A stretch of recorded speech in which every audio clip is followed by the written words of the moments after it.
बिस्मिल्लाहिर्रहमानिर्रहीम। Welcome to my channel. आज हम फजीता चिकन राइस बनाएंगे, जिसकी रेसिपी नहायत ही आसान है और देखने और खाने में बहुत ही लजीज है।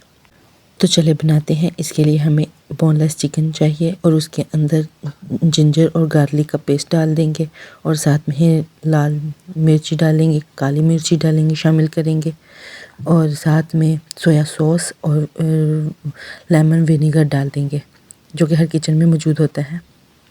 और चिली सॉस भी शामिल करेंगे, जिससे इसका टेस्ट और अच्छा हो जाता है। और इसको अच्छे से हम मिक्स कर लेंगे। और ये वो चीज़ें हैं जो हर किचन में मौजूद होती हैं, तो हम इसको अच्छे से मिक्स करके इसको थोड़ी देर के लिए छोड़ देंगे और तब तक दूसरी चीज़ों की तैयारी कर लेंगे। हम इसके लिए राइस बॉयल करेंगे। उसके लिए पैन में पानी डालेंगे और नमक डालकर उसके अंदर पहले से भिगोए हुए चावल शामिल कर देंगे और इसको अच्छे से उबलने देंगे। और इसको हमने 100% उबालना है।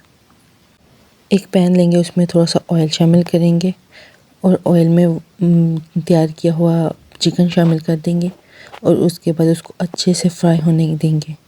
और जब तक ये फ्राई हो जाएगा, हम तब तक वेजिटेबल्स को काट लेंगे। इसको अच्छे से फ्राई कर लेंगे।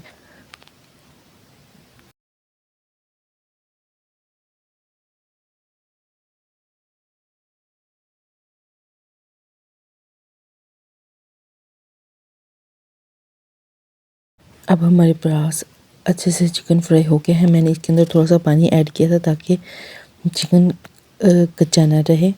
तो अब हमने जो वेजिटेबल्स मैंने काटी थी, जैसे कि कैप्सिकम और ऑनियंस, और इसमें शामिल कर देंगे और इसको भी अच्छे से भूनेंगे। और जब ये भी अच्छे से फ्राई हो जाएंगे कैप्सिकम और ऑनियंस चिकन के अंदर, तो हम इसके अंदर बॉईल किए हुए चावलों को शामिल करेंगे और इनको अच्छे से मिक्स कर देंगे। इनको अच्छे से मिक्स करने के बाद हमारे पास चिकन फजीता राइस बनकर तैयार हो चुके हैं। इसकी रेसिपी बहुत ही आसान है और ये बहुत कम वक्त में बनकर तैयार हो जाती है। अब हम इसे एक प्लेट में निकालेंगे और ख़ुद भी खाएंगे और दूसरों को भी खिलाएंगे। देख सकते हैं कि ये देखने में ही कितने लजीज लग रहे हैं और इसका टेस्ट बहुत अच्छा बनता है। ज़रूर घरों में ट्राई कीजिएगा और मुझे बताइएगा कैसा लगा आपको ये मेरी ये रेसिपी। दुआओं में याद रखिएगा। ओके, अल्लाह हाफिज़। Thanks for watching.